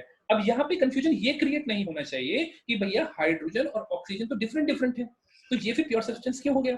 क्योंकि यहाँ पे प्योर सब्सटेंस इसलिए हो गया क्योंकि हाइड्रोजन और ऑक्सीजन डिफरेंट एलिमेंट भले ही हों, लेकिन वो मिलके, वो एटम्स मिलके एक मॉलिक्यूल बनाते हैं, और वो मॉलिक्यूल को आप डीएसोसिएट बहुत आसानी से नहीं कर सकते। तो जब भी कभी आप वाटर पीते हैं तो हाइड्रोजन अलग आपके पेट में, इसका मतलब ये है कि जब भी कभी आपके किसी भी मैटर के अंदर या किसी भी सब्सटेंस के अंदर केवल एक टाइप के पार्टिकल होंगे तो ही आपका वो क्या कहलाएगा? प्योर सब्सटेंस कहलाएगा। अब वो एक टाइप आयन भी हो सकता है। अगर मैंने एक बीकर में NaCl ले लिया, उसके अंदर सोडियम के भी आयन है और क्लोराइड के भी आयन है, लेकिन वो सोडियम और क्लोराइड के आयन मिलके एक आयनिक कंपाउंड बनाते हैं जिसको NaCl बोलते हैं। तो वो जितने भी मॉलिक्यूल्स होंगे वो सारे मॉलिक्यूल्स NaCl के होंगे, इसीलिए वो भी आपका एक क्या होगा? प्योर सब्सटेंस होगा।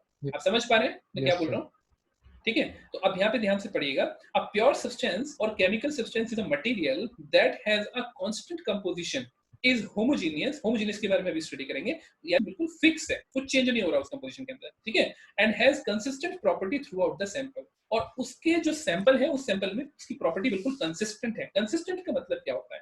कंसिस्टेंट का मतलब ये होता है, मान लो आपने एक बीकर में लिक्विड लिया, ठीक है। उस लिक्विड में अगर आपने क्या किया, सबसे पहले एक चम्मच आपने बिल्कुल उसके ऊपर से सरफेस से एक चम्मच लिया, आपने टेस्ट किया, आपको एक स्पेसिफिक टेस्ट आया। आपने उसके बाद क्या किया, उसके बॉटम से वो लिक्विड लिया और फिर आपने टेस्ट किया। आपको टेस्ट अगर बिल्कुल सेम आ रहा है तो इसका मतलब उसके अंदर कंसिस्टेंसी है। यानी अगर आपकी जो लिक्विड के अंदर या किसी भी सब्सटेंस के अंदर जो प्रॉपर्टीज है वो हर पॉइंट पे सेम है, हर पॉइंट पे, तो वो आपकी कंसिस्टेंसी कहलाती है। तो प्योर सब्सटेंस का मतलब क्या है? अगर इसकी टेक्निकल लैंग्वेज में अगर इसकी देखी जाए, आप यहाँ पे देख सकते हैं सारी सारी रेड कलर की बॉल दिखाई दे रही है। तो ये रेड कलर की बॉल केवल सिग्निफिकेंस दिखा रही है कि एक तरह के पार्टिकल, और दूसरी बात उसकी कंसिस्टेंट प्रॉपर्टी होनी चाहिए। दूसरा important point, a pure substance participate in a chemical reaction to form a predictable product. Pure substance के साथ एक सबसे खास बात क्या होती है कि जब भी प्योर सब्सटेंस किसी केमिकल रिएक्शन में पार्टिसिपेट करेगा तो हमेशा एक प्रेडिक्टेबल प्रोडक्ट बनेगा। प्रेडिक्टेबल का मतलब क्या है भैया? देखो प्रेडिक्टेबल का मतलब ये होता है कि जब आप पहले से गैस कर लो कि प्रोडक्ट क्या बनेगा। अगर मैंने दूध के अंदर दही डाली तो मावा बन पाएगा? No sir. नहीं बन सकता ना। यानी आपने पहले से प्रेडिक्ट कर लिया कि अगर मैं दूध के अंदर दही डालूंगा तो मेरी दही ही बनेगी, अगर मैं दूध को गर्म करूंगा या उसको इवेपोरेट करूंगा तो मेरा मावा ही बनेगा। तो ये सारी चीजें जो है ये सारी प्रेडिक्टेबिलिटी कहलाती है। प्रेडिक्टेबिलिटी मतलब अगर आप पहले से फ्यूचर को प्रेडिक्ट कर लो, तो जब भी कभी प्योर सब्सटेंस किसी केमिकल रिएक्शन में पार्टिसिपेट करेगा तो हमेशा प्रेडिक्टेबल रिजल्ट देगा। इसीलिए जब भी कभी आप केमिकल एक्सपेरिमेंट करते हैं तो आप हमेशा प्योर मटेरियल लेने की और ज्यादा प्रैक्टिकल हो जाए और ज्यादा प्रेडिक्टेबल हो जाए। ठीक है। तीसरी बात क्या होती है, अ pure substance consist of only one type of particle, और इस पार्टिकल में क्या क्या हो सकता है, एटम, मॉलिक्यूल, कंपाउंड। एक ही टाइप का पार्टिकल होगा, चाहे वो एटम हो, चाहे वो मॉलिक्यूल हो, चाहे वो कंपाउंड। ठीक है। दूसरी बात, सिंगल टाइप ऑफ पार्टिकल, एक ही टाइप का पार्टिकल होता है, इसलिए it behaves like a single substance having fixed chemical composition. यानी इसका केमिकल कंपोजिशन, क्योंकि इसमें एक ही टाइप का पार्टिकल होता है, इसका केमिकल कंपोजिशन हमेशा सेम रहता है। अगर मैं वाटर की बात करूं, मैं क्रिश के घर से एक गिलास पानी लाके और यश के घर के एक गिलास पानी में अगर मिला दूं तो क्या दोनों में H2O1 और H2O2 हो जाएंगे? नहीं होंगे। दोनों के दोनों पार्टिकल्स जो होंगे वो H2O ही रहेंगे। तो वाटर जो है उसका फिक्स्ड केमिकल कंपोजिशन है। इस बात से फर्क नहीं पड़ता आप कहां से लेके आ रहे हो, अगर आप उसको वाटर बोल रहे हो तो उसके अंदर 2 हाइड्रोजन और 1 ऑक्सीजन ही होगा, जिनके अंदर जो बिल्कुल फिक्स क्वांटिटी में जुड़े होंगे, एक फिक्स स्ट्रक्चर में जुड़े होंगे। ठीक है। उसके बाद एक पॉइंट और है, constituent can not be separated by simple physical method. ये जो सेपरेशन की सिंपल फिजिकल मेथड है ये आपने 9th क्लास में पढ़े थे, अगर आपको याद हो, फिल्टरेशन, इवेपोरेशन, है 10th में पढ़े थे। डिफरेंट सर, 9th में हाँ डिफरेंस बिटवीन मिक्सचर कंपाउंड बिल्कुल और बिल्कुल। मेरे हिसाब से रिवाइज कराने की जरूरत नहीं है, लेकिन फिर भी एक एक लाइन में मैं आपको बता देता हूँ। फिल्ट्रेशन का मतलब छलनी जो होती है उससे डायरेक्ट आप फिल्टर कर पा रहे हैं। ठीक है ना। अगर आप डायरेक्ट फिल्टर कर पा रहे हैं तो फिल्ट्रेशन कहलाता है। इवेपोरेशन का मतलब क्या है, अगर मैंने पानी में नमक घोल दिया तो उसको सेपरेट कैसे करोगे, पानी को आप इवेपोरेट कर दोगे, नमक आपका बर्तन में बच जाएगा, ये आपका इवेपोरेशन मेथड कहलाता है। डिस्टिलेशन मेथड क्या होता है, जब आप दो लिक्विड्स के बीच में मेल्टिंग सॉरी बॉइलिंग पॉइंट के डिफरेंस को क्राइटेरिया बना के और आप उनको सेपरेट करते हो, जैसे कि आपकी पेट्रोलियम में पेट्रोल, डीजल और आपका तारकोल, इन सब चीजों को सेपरेट किया जाता है, वो आपका डिस्टिलेशन मेथड कहलाता है। ठीक है ना। फॉर एग्जांपल अगर एक लिक्विड है उसका जो बॉइलिंग पॉइंट है वो 50 डिग्री है और दूसरे का 100 डिग्री है, तो जब मैं दोनों को गर्म करूंगा तो 50 डिग्री वाला पहले पूरा का पूरा इवेपोरेट हो जाएगा, है ना। तो उसको मैं कहीं पे इकट्ठा कर लूंगा तो बाद में क्या बचेगा, केवल 100 डिग्री वाला। तो इसका मतलब यह है कि मैंने इनको डिस्टिलेशन की हेल्प से सेपरेट कर लिया। और चौथी कहलाती है सब्लिमेशन। अगर मैंने नमक में कपूर मिला दिया तो आप क्या करोगे, नमक और कपूर के कॉम्बिनेशन को कढ़ाई में गर्म करोगे, कपूर उड़ जाएगा, बचेगा क्या, नमक बचेगा। ठीक है। तो ये चारों मेथड आप पढ़ चुके हैं। तो प्योर मेटल्स, प्योर सब्सटेंसेस के साथ खास बात ये होती है कि आप इन चारों मेथड से उनको सेपरेट नहीं कर सकते। भैया मैंने आपसे कहा एक गिलास पानी है, इसको गर्म करो, हाइड्रोजन अलग निकाल लो, ऑक्सीजन अलग निकाल लो, कर सकते हो? नहीं कर सकते, है ना। तो कहने का मतलब ये है कि सिंपल फिजिकल मेथड से नहीं कर सकते, लेकिन हाँ आप कुछ अलग मेथड यूज कर सकते हैं, जैसे कि केमिकल या इलेक्ट्रोकेमिकल मेथड। अगर आप उनका केमिकल डीएसोसिएशन कर दें तो आप उनके बॉन्ड्स को अगर तोड़ दें तो वो आप उनको हाइड्रोजन और ऑक्सीजन को सेपरेट आउट कर सकते हो। ठीक है। तो प्योर सब्सटेंस के कुछ एग्जांपल्स आपको जैसे यहाँ पे आपको दे रखा है, वाटर मैं आपको बता ही चुका हूँ। डायमंड, डायमंड क्यों है प्योर सब्सटेंस, क्योंकि डायमंड ठोस कार्बन होता है ना। जब वो कार्बन है तो उसके अंदर कार्बन पार्टिकल है, बस एक ही एटम है कार्बन, वो अलग अलग पोजीशन में जुड़ा हुआ है। इसी तरीके से बकीबॉल प्योर सब्सटेंस है कि नहीं। फुलेरीन, फुलेरीन सुने, C60। हाँ सर है। Football shape, Buckminster fullerene. हाँ यस सर। बकमिनिस्टर फुलेरीन। तो बकमिनिस्टर फुलेरीन भी प्योर सब्सटेंस होगा, क्यों, क्योंकि उसके अंदर एक ही कार्बन एटम है, वही अलग अलग पोजीशन पे जुड़ा हुआ है, अलग अलग तरीके से जुड़ा हुआ है। ठीक है। तो आप समझ गए प्योर सब्सटेंस का मतलब क्या है। Yes sir. Yes, yes, sir mike बंद कर रखा है। यश, ये टीवी देखने चला जाता है, ये टीवी देखने चला जाता है बीच बीच में। सर इसके भाई भाई बोल रहे, छोटा भाई बोल रहा है। अच्छा यश, सर इसने माइक बंद कर रखा। हाँ वो ऑन करेगा मुझे लग रहा है, मेरी आवाज तो जा ही रही होगी ना उसके पास। अरे यश,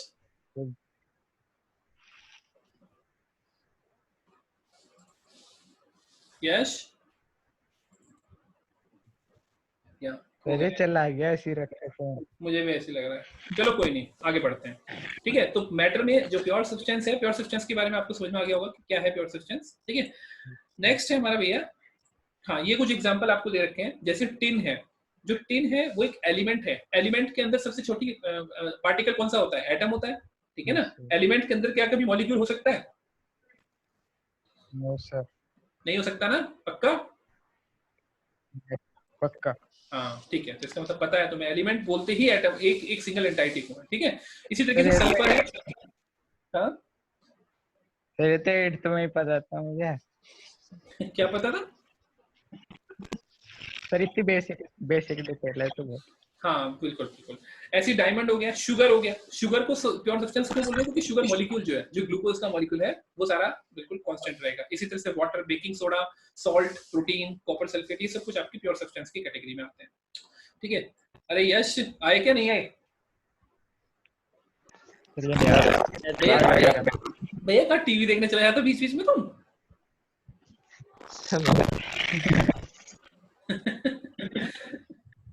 चलो ठीक है, ऐसे ऐसे छोड़ोगे समझ में नहीं आएगा, फिर बीच बीच अगर ऐसे छोड़ते रहोगे समझ में नहीं आ पाएगा। जाओ मत बीच में, ठीक है ना? ध्यान से देखो। ठीक है सर। तो प्योर सब्सटेंस समझ में आ गया था तुम्हें? Pure substance. हाँ,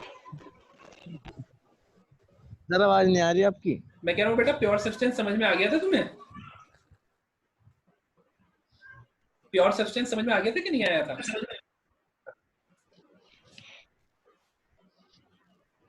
कृष, आवाज आ रही है मेरी? तो इस सर आ रही है यार, इससे कह दो हेडफोन लगा ले, ईयरफोन। बेटा ईयरफोन लगा लो। यश, ईयरफोन लगा लोगे तो ज्यादा अच्छे से आएगी आवाज आपको।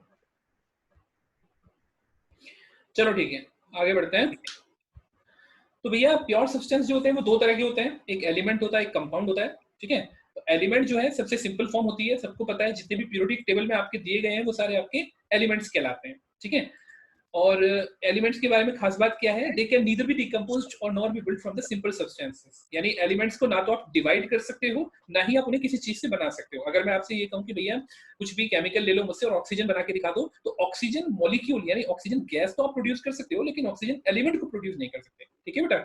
और आपके 118 एलिमेंट्स होते हैं, 92 नेचुरल हैं, बाकी सारे जो है वो सिंथेटिक हैं। जो मोस्ट अबंडेंट एलिमेंट आपके होते हैं वो oxygen, sulphur, aluminium, iron, calcium, sodium, potassium, hydrogen, chlorine और कार्बन। ये आपके मोस्ट जो है अबंडेंट टाइप के एलिमेंट्स होते हैं। अब बात आती है कंपाउंड क्या होता है। प्योर सब्सटेंस कंटेनिंग टू और more than two elements combined इन अ डेफिनिट और फिक्स्ड प्रोपोर्शन बाय मास। देखो, कंपाउंड के बारे में एक खास बात हमेशा याद रखो कि कंपाउंड हमेशा उसको बोलेंगे जिसका कोई केमिकल फॉर्मूला होता है। अगर किसी चीज का कोई केमिकल फॉर्मूला नहीं है तो वो कंपाउंड नहीं है। फॉर एग्जाम्पल, मैंने भैया सोडियम के साथ जो है कार्बन और ऑक्सीजन को मिला के एक कंपाउंड बनाया, वो कंपाउंड बना सोडियम कार्बोनेट, Na2CO3। ठीक है। लेकिन अगर मैंने आपसे कहा कि भैया चीनी में नमक डाल दो, क्या इस सॉल्यूशन को या क्या इस मिक्सचर को आप कुछ बोल सकते हो? इसका कोई सिंपल कंपाउंड, कोई केमिकल नेम दे सकते हो? नहीं दे सकते। तो जिस चीज का कोई केमिकल नेम ना दिया जा सके, वो चीज आपकी कभी कंपाउंड नहीं होगी। दूसरी इंपॉर्टेंट बात क्या है कंपाउंड के बारे में? कंपाउंड हमेशा केमिकल रिएक्शन के बाद बनेगा। बिना केमिकल रिएक्शन हुए कभी कंपाउंड नहीं बन सकता। अगर आपने ऐसे ही मिक्स करके रख दिया और आपको लगता है कि कोई कंपाउंड बन जाएगा, नहीं। अगर उसके बीच में केमिकल रिएक्शन नहीं हो रही है तो वो कंपाउंड नहीं है, वो सिंपल एक मिक्सचर है। तीसरी इंपॉर्टेंट बात क्या होती है? कंपाउंड जब भी कभी केमिकल रिएक्शन होती है तो दो चीजें हमेशा होती हैं, या तो एनर्जी आप एक्सेप्ट करते हो या फिर एनर्जी आप रिलीज करते हो। ठीक है ना? तो जब भी कभी आपका कंपाउंड बनेगा तो या तो आपकी हीट निकलेगी या फिर आपको हीट उसको देनी पड़ेगी। इन दोनों में से भी कुछ ना कुछ आपका काम होगा। तो कंपाउंड के बारे में ये बात बिल्कुल हमारी फिक्स है कि पहली बात तो ये कि कंपाउंड कंटेन्स टू और more than two elements combined इन अ डेफिनिट और फिक्स्ड प्रोपोर्शन बाय मास। यानी H2O जो है वहां पे हाइड्रोजन और ऑक्सीजन एक फिक्स्ड प्रोपोर्शन में है। अगर उनका प्रोपोर्शन गड़बड़ा गया तो वो वाटर का मॉलिक्यूल नहीं बनेगा। इसी तरीके से जो है ये जो कंपाउंड है इसको आप कॉन्स्टिट्यूएंट इसको आप कॉन्स्टिट्यूएंट एलिमेंट में तोड़ सकते हो। यानी जो आपका H2O है उस H2O को आप हाइड्रोजन और ऑक्सीजन में तोड़ सकते हो। डिपेंड करता है कौन से मेथड को आप यूज करोगे, लेकिन आप उसको ब्रेक कर सकते हो। उसके बाद properties of compounds are entirely different from the constituent element. अब भैया हाइड्रोजन और ऑक्सीजन, हाइड्रोजन जो है वो एक फ्लेमेबल गैस है, उसमें आग लग जाती है। ऑक्सीजन जो है वो हमेशा आग को सपोर्ट करती है, यानी बिना ऑक्सीजन के आग कभी लगेगी नहीं। लेकिन जो हाइड्रोजन और ऑक्सीजन की हेल्प से बनने वाला कंपाउंड वाटर है वो आग को बुझाने के काम आता है। तो कहने का मतलब ये है कि इन तीनों की प्रॉपर्टी में जमीन आसमान का अंतर है। हाइड्रोजन और ऑक्सीजन की प्रॉपर्टी कभी भी वाटर के साथ मैच नहीं करती। तो इसका मतलब ये है कि जो भी कंपाउंड होगा उसकी प्रॉपर्टी कभी भी कॉन्स्टिट्यूएंट मटेरियल या कॉन्स्टिट्यूएंट एलिमेंट जो होगा उसकी प्रॉपर्टी से बिल्कुल डिफरेंट होगी। वो उनको उनकी प्रॉपर्टी शो नहीं करेंगी जो कॉन्स्टिट्यूएंट एलिमेंट है। ठीक है? यस तो भाग्य दिखने लगे कर गया वो चलो बहुत देर से। कोई बात नहीं, ये एडमिट का भी तो ऑप्शन आता है ना, इसमें एडमिट करना पड़ता है, कोई एकदम से नहीं आता। खैर, अब आते हैं भैया तुम्हारा एलिमेंट जो है इनको भी आप तीन पार्ट में डिवाइड कर सकते हो, metal, non metal, metalloid. Metal की प्रॉपर्टी आपको सब पता ही है, सॉलिड होती हैं मेटल्स हमेशा, लस्ट्रस होती हैं, उनके अंदर हमें चमक होती है। चमक क्यों होती सर है? रेट रखी है, सर रेट रखी है। रट रखी है। हार्ड, डक्टाइल, मेलेबल, कंडक्टर, तो इसके ऊपर मैं ज्यादा टाइम स्पेंड नहीं करूंगा। नॉन मेटल्स, मेटलॉइड्स के बारे में तुम्हें पता ही है। कंपाउंड्स भी ऑर्गेनिक इनऑर्गेनिक के बारे में अच्छे से पता है तुम्हें, ऑर्गेनिक कंपाउंड्स कौन से होते हैं और ऑर्गेनिक कंपाउंड्स कौन से होते हैं। अब बात आती है मिक्सचर्स की।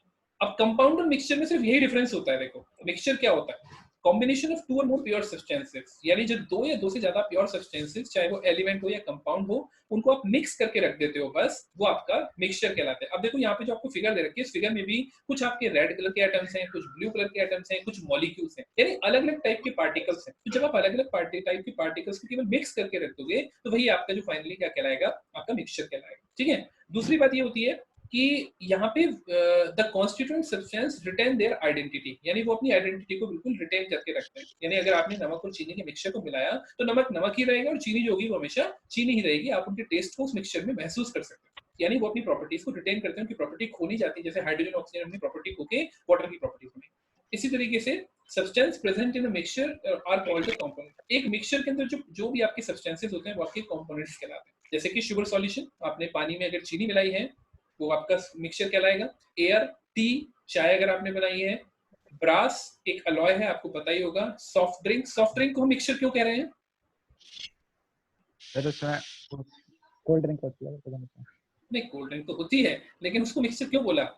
उसको मिक्सचर इसलिए सर उसमें बोला क्योंकि उसके अंदर जो कार्बन डाइऑक्साइड है वो कभी डिसॉल्व नहीं होती। कार्बन डाइऑक्साइड हमेशा उसके ऊपर रहती है। जैसे ही अगर आपने कार्बन डाइऑक्साइड को, अगर कोल्ड ड्रिंक को थोड़ी देर ग्लास में करके छोड़ दो, खराब नहीं हो जाती वो? हाँ हो उसके जाता बाद मजा है। नहीं आएगा उसको पीने में, है ना, टेस्ट खराब हो जाता है क्योंकि उसका फिज चला जाता है। तो वो जो फिज होता है वो कार्बन डाइऑक्साइड की वजह से होता है। तो कार्बन डाइऑक्साइड कभी डिसॉल्व नहीं होती पानी में। तो जब डिसॉल्व नहीं होती तो इसी वजह से वहां पे दो फेस हो गए। जब दो फेस हो गए तो वो मिक्सचर हो गया, यानी दोनों की दोनों प्रॉपर्टीज अपनी रिटेन करके बैठे हो। ठीक है ना, तो इसीलिए आप उसको मिक्सचर बोल रहे हैं।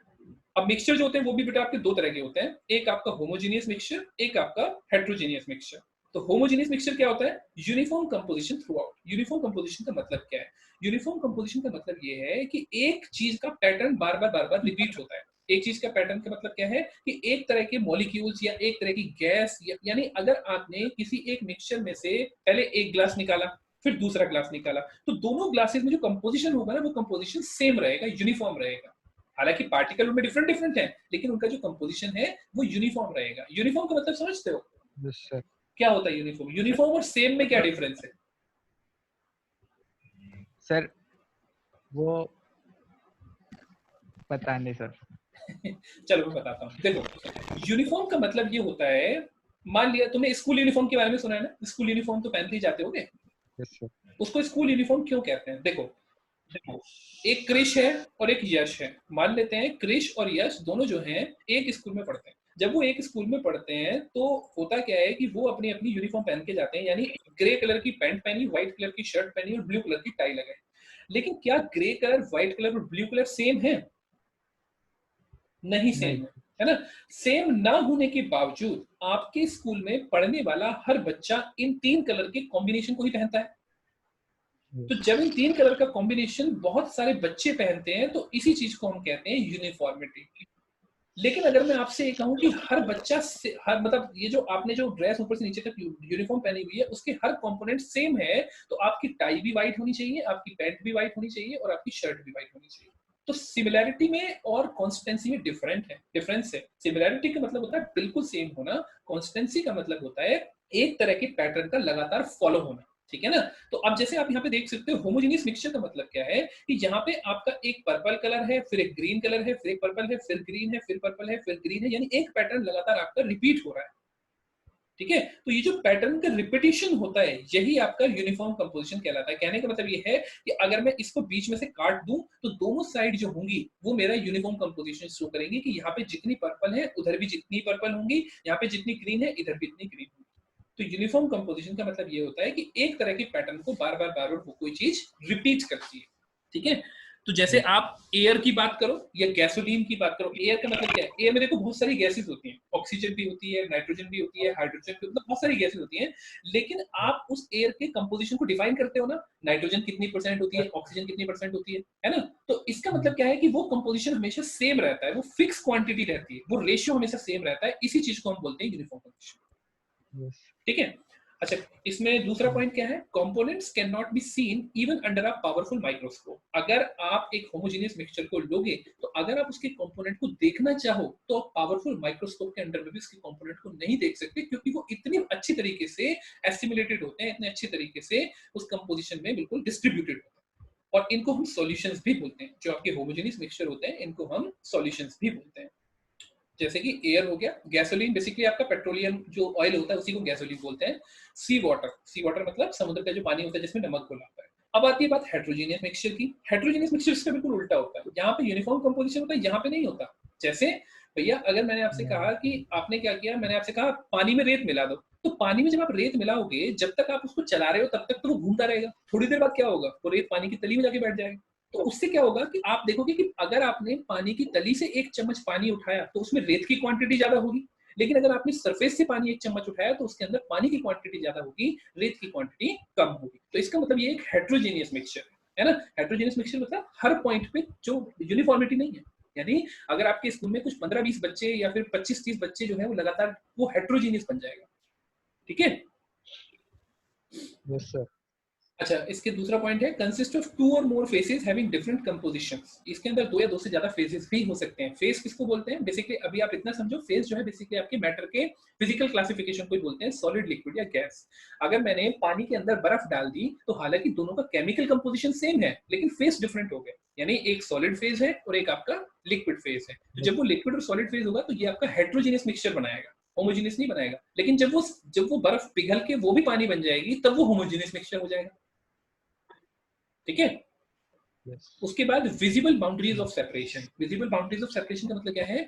आप उनको देख के बता सकते हो कि भैया इसके अंदर 2 चीजें पड़ी हुई हैं, तब वो हेट्रोजेनियस मिक्सचर कहलाएगा। अगर पानी के अंदर बर्फ पड़ी हुई है तो क्या आप देख के नहीं बता पाओगे कि पानी के अंदर बर्फ है कि नहीं है? आप देख के बता सकते हो। आपकी जो की बाउंड्रीज है वो सेपरेट होती हैं, यानी उन बाउंड्रीज से आप जब चाहे आप जो है पानी में हाथ डाल के बर्फ को निकाल सकते हो। लेकिन अगर मैंने पानी में क्या कहते हैं वो मिला दिया, मिट्टी का, सॉरी, पानी में मैंने जो है थोड़ा सा रुआवजा मिला दिया, तो क्या पानी में हाथ डाल के रुआवजा बाहर निकाल सकते हो? नहीं निकाल सकते। तो इसका मतलब वो होमोजेनियस मिक्सचर बन गया, वो सॉल्यूशन बन गया, है ना। जैसे दूध में से पानी को हाथ डाल के नहीं निकाला जा सकता, बिल्कुल इसी तरीके से। लेकिन हेट्रोजेनियस मिक्सचर क्या है? अगर आपने पानी में रेत डाल दिया तो आप उसको निकाल सकते हो, रेत को हाथ डाल के, तो वो आपका हेट्रोजेनियस मिक्सचर है। ठीक है। It can be easily seen by the naked eyes. आप इसको बिल्कुल बिना किसी इक्विपमेंट की हेल्प के भी देख सकते हो। ठीक है। जैसे mixture of iron filings. Iron filings किस कहते हैं? आयरन का जो पाउडर, जब आप लेथ मशीन पे या किसी भी मटेरियल, आपने कभी कैंची वगैरह तेज करवाई होगी तो आपने देखा होगा कि जो तेज करने के बाद नीचे जमीन पे ना आयरन का पाउडर इकट्ठा हो जाता है थोड़ा सा, तो वो आयरन फिलिंग्स कहलाती है। बिल्कुल इसी तरीके से आपका कॉमन सॉल्ट, सल्फर, ये सब चीजें जो होती हैं आपके हेट्रोजेनियस मिक्सचर के अंदर आती है। अगर अगर मतलब आपने इन तीनों के मिक्सचर को मिला दिया तो वो आपका हेट्रोजेनियस मिक्सचर कहलाएगा। अब भैया एक एक इंपॉर्टेंट क्लासिफिकेशन है कंपाउंड और मिक्सचर में। इंपॉर्टेंट, ये लास्ट स्लाइड है आज का लेक्चर, हम यहीं पे इस स्लाइड के साथ खत्म करेंगे। इस स्लाइड में आपको ये बताया हुआ है कि आपके कंपाउंड में और मिक्सचर में क्या डिफरेंस है ना। तो इसमें आपको कंपाउंड और मिक्सचर में क्या डिफरेंस होता है, आपको क्या लगता है? आप मतलब अगर 1 मिनट के लिए स्लाइड ना देखो तो आपको क्या लगता है? What do you think? Sir mixture sir easily remove कर सकते हैं बिना किसी केमिकल मेथड के, और कंपाउंड को नहीं कर सकते उसके कॉन्स्टिट्यूएंट्स। ठीक है। और बताओ, हमने जो डिस्कस किया था उसी उसी की उन्हीं बातों को डिस्कस करते हैं। कंपाउंड जो होता है उसका एक केमिकल फॉर्मूला होता है ना। और केमिकल फॉर्मूला होता है तो उसके अंदर 2 या 2 से ज्यादा एलिमेंट जो होते हैं वो फिक्स रेशियो में होते हैं। लेकिन मिक्सचर में ऐसा कुछ नहीं है। भाई पानी में मैं 1 चम्मच चीनी डालूं, 2 चम्मच डालूं, 3 चम्मच डालूं, 4 चम्मच डालूं, वो मुझे मिक्सचर ही कहलाएगा। ठीक है। लेकिन अब इसकी बात करते हैं, जो कंपाउंड होता है वो हमेशा होमोजीनियस होता है, यानी उसके अंदर हमेशा यूनिफॉर्म कंपोजिशन रहेगा, हमेशा होमोजीनियस रहेगा कंपाउंड। लेकिन जो मिक्सचर है वो होमोजीनियस भी हो सकता है, हेट्रोजीनियस भी हो सकता है। अच्छा, अब देखो मिक्सचर होमोजीनियस और हेट्रोजीनियस का मैं आपको सिंपल सा एग्जांपल देता हूँ। आपने क्या किया, पानी में 1 चम्मच चीनी मिलाई, जब आपने चीनी मिलाई वो घुल गई। आपने दूसरी चम्मच चीनी डाली, वो भी घुल गई। लेकिन जब आपने तीसरी चम्मच चीनी डाली तो वो घुली नहीं, वो थोड़ी सी तली में जाके बैठ गई।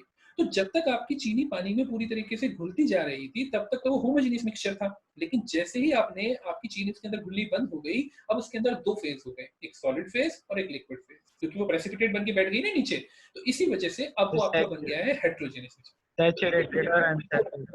बिल्कुल, यहाँ पे आप इसको सैचुरेशन, उसका रीजन जो है वो सैचुरेटेड पॉइंट उसका पहुंच गया है, तो इसी वजह से वो आपकी तली में जाके बैठ गई है, इसीलिए आपने उसको क्या बोला कि अब वो आपका हेटेरोजेनियस मिक्सचर बन गया है। ठीक है, और क्या क्या डिफरेंस होते हैं भैया? और डिफरेंस ये होता है कि आपका जो केमिकल रिएक्शन होती है वो हमेशा कंपाउंड बनाने के लिए हमेशा केमिकल रिएक्शन होगी, और जब केमिकल रिएक्शन होगी तो या तो हीट रिलीज होगी या फिर यानी या तो वो रिएक्शन एंडोथर्मिक होगी या वो रिएक्शन आपकी एक्सोथर्मिक होगी। ठीक है, लेकिन मिक्सचर के लिए आपको कोई केमिकल रिएक्शन नहीं होती, मिक्सचर में कोई केमिकल रिएक्शन नहीं होती। उसके बाद compound can not be separated into constituents by the simple physical method. एक कंपाउंड जो है उसको आप अगर आपने कोई केमिकल बना रखा है तो उसको आप सेपरेट आउट नहीं कर सकते, लेकिन मिक्सचर में सेपरेट आउट कर सकते हैं। तो मिक्सचर में तो आप बहुत इजीली, अगर मैंने दूध से दही बना दी तो वो एक कंपाउंड बन गया, क्या दही से वापस दूध बन सकता है? नहीं बन सकता। ठीक है, लेकिन मिक्सचर के केस में ऐसा होता है। मिक्सचर के केस में क्या है, अगर मैंने नमक में कपूर मिला दिया तो मैं उसको सेपरेट आउट कर सकता हूँ, नमक में चीनी मिला दी तो मैं उसको सेपरेट आउट कर सकता हूँ। There may be different methods, but yes मैं उसको सेपरेट आउट कर सकता हूँ क्योंकि वो एक मिक्सचर।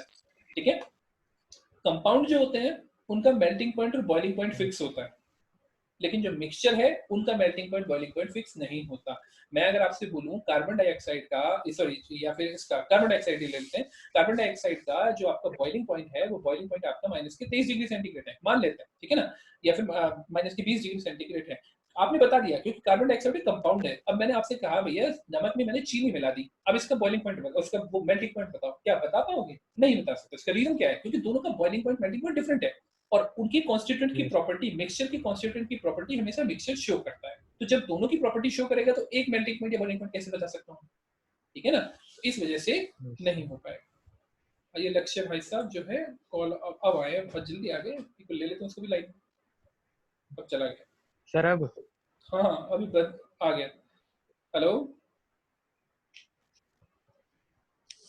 ऑडियो ऑन नहीं है इनकी। लक्ष्य सुन पा रहे हो मुझे? सर अब भी पढ़ा। हेलो लक्ष्य। Yes sir. भैया कहाँ थे? 6 बजे से थी क्लास, अब तो खत्म करने जा रहा हूँ मैं। कोई बात नहीं सर। एक काम करो, अब डेली इसी टाइम पे 6 बजे से और 8 बजे तक का टाइम रखेंगे। आज मैं केवल एक ही लेक्चर ले रहा हूँ इसी वजह से, क्योंकि अभी तुम लोगों को मुझे लग रहा है जूम से कनेक्ट होने में थोड़ी सी प्रॉब्लम है, और दूसरा मैं इस मीटिंग को भी जो है क्या चीज सर अब नहीं आया। यश आ सर गया। अब नहीं आया, बस पहले टाइम। हाँ अरे यश आ रहा है, यश भी आ गया, एक सेकंड, आ गया। यश कहाँ थे भैया? सर ये दोनों बात क्या है? यश कहाँ था भाई? ये दोनों बात कर का है पक्का। अरे सर मैं दूसरे वाली मीटिंग ज्वाइन कर रहा था, वो उससे ही पूछ रहे थे यश। अच्छा अच्छा, कोई बात नहीं। आज इसको अगर कोई प्रॉब्लम हो तो इसको सीख लो किस तरीके से करना है। कल से हम जो है फिर इस पे इसी पोर्टल पे 6 से लेकर 8 बजे तक केमिस्ट्री और फिजिक्स पे डिस्कशन करेंगे। ठीक है, इंग्लिश के लिए मैं कोई और टाइम निकालूंगा। अभी जब फ्री क्लासेस चल रही हैं तो सभी लोग ज्वाइन कर लेना। इंग्लिश के लिए भी बैच स्टार्ट कर रहा हूँ और आ करेंगे आराम से, और जो है जब तक चल रहा है तब तक चलाते हैं। ठीक है ना? तो नहीं तो 10 सर 8 बजे चाहिए। चलो चलो 6 से 8 कर देंगे, कोई बात नहीं। इंग्लिश वाला किसी और टाइम पे देख। हेलो यश। हाँ सुबह देख लेंगे, इंग्लिश का सुबह देख लेंगे। यश सर वहीं पे आगे पढ़ा दो, सेंटर पे ही। क्या बेटा? सर वहीं सेंटर पे आगे पढ़ा दो। कहाँ से कहाँ पे छोड़ा था तुमने? सर नहीं मैं कह रहा हूँ एक्सीलेंस के सेंटर पे आगे पढ़ा दो। एक्सीलेंस की किसको पढ़ा दो? सर दुकान है। अच्छा सेंटर पे कोचिंग क्लास। अच्छा कोचिंग में बेटा, पुलिस वाले पकड़ के मारेंगे अभी। और तुम कुछ नहीं कहना कि अरे सुबह पिटेंगे, मुझे भी पिटेंगे साथ में। तो अभी जब तक ये एक बार 3-4 जून के बाद देखो, क्या पता उसके बाद थोड़ा सा रिलैक्स मिल जाए, फिर स्टार्ट कर देंगे। उसको कोई प्रॉब्लम नहीं है, मैं स्टार्ट कर दूंगा। लेकिन तब तक ये है कि थोड़ा बहुत तो तब तक देखो ना, जितना समझ में आता है, जो बेसिक्स है कम से कम बेसिक्स तो हम एक बार रिव्यू कर लें, जिससे कि वहां पे हम बिल्कुल टॉपिक से स्टार्ट करेंगे। ठीक है ना? कल यश सुनो मेरी बात सुनो, कल फिजिक्स केमिस्ट्री दोनों कर लूंगा मैं। आज मैं फिजिक्स आज मैं फिजिक्स इसलिए नहीं ले रहा हूँ, एक तो अपने आप को ना सेटअप करके बैठो बेटा, एक नोटबुक वगैरह लेके और ईयरफोन लगा के बैठो, थोड़ा सा बता दो घर पे कि हाँ 2 घंटे की क्लास है तो कोई डिस्टर्ब नहीं करेगा, ठीक है ना? तो उससे थोड़ा सा वो रहेगा कि ओके आप सर। अच्छे से कॉन्सेंट्रेट कर पाओ। तो कल 6 से 8 के मैं दोबारा ओके मीटिंग का सर। वो शेयर कर दूंगा, उस मीटिंग को ज्वाइन करना है आपको, ठीक है? मैंने आज ये कंपाउंड मिक्सचर तक कराया, कल मैं इसको थोड़ा सा रिव्यू करा दूंगा और फिर यहीं से इसको आगे कंटिन्यू करेंगे, ठीक है? लक्ष्य कल टाइम पे ज्वाइन कर लेना बेटा, 6 बजे, ओके सर। ठीक है सर। ठीक है? चलो फिर मिलते हैं कल, गुड नाइट। ठीक। ओके।